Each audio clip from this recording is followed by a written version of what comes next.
toto pamango madiri damijan Bajitali bendi nyaya ye moyo wangu moyo wangu Datika moyo wangu wakaoma Wakaoma moyo wangu nini wakaoma Nisiki kana chauloda Dati moyo wangu nini wakaoma Ruchiva nini wadinyanyira Moyo wangu nini wakaoma Ruchiva nini wadinyanyira Kuna mwari nini dinokumbira Kundida ruchiva mambo bungura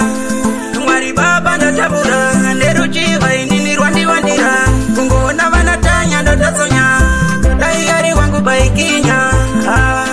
Zakanyanya Kudai maita wandi mbosanya Datika moyo wangu wakaoma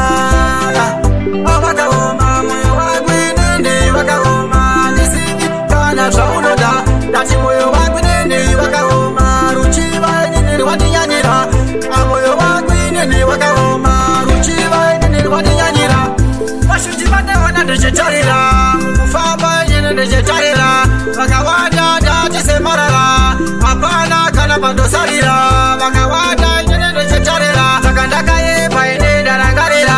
Bariko kumakuwa watafushira Nekuda peruchiva ndozisiva ini Mari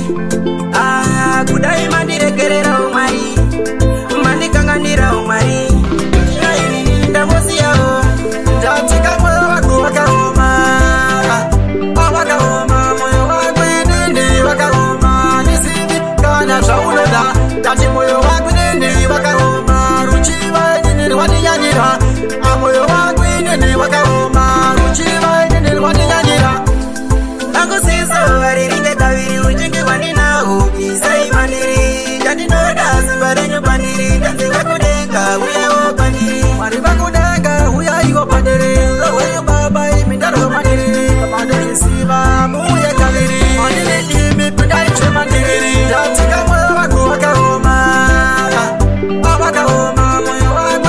nini wakaoma Nisiki kana chauloda Dati moyo wangu nini wakaoma Ruchiva nini wadinyanyira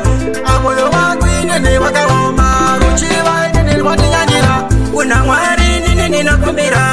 Kundida ruchiva mambo bungura Mwari baba ndatabura Neruchiva nini rwandi wandira Kungona vanatanya ndotasonya Dayari wangu baikinya Zakanyanya Kudai maita wandi mbosanya Ruchiva nini wadinyanya Vanatanya kuya chindisonya Baba ita indi mbosanya Machinji nini vadinyanya Moyo wangu wakaoma Wakaoma Nene wakaoma Kane shaunada Nene wakaoma Wadinyanya Wakaoma Wadinyanya Unzatiche mafilo Dawya na nota Moyo wangu ni waka Datika ni wakaoma Iwe Rastepa Iwe kasikapi Sikapi Dati sikapi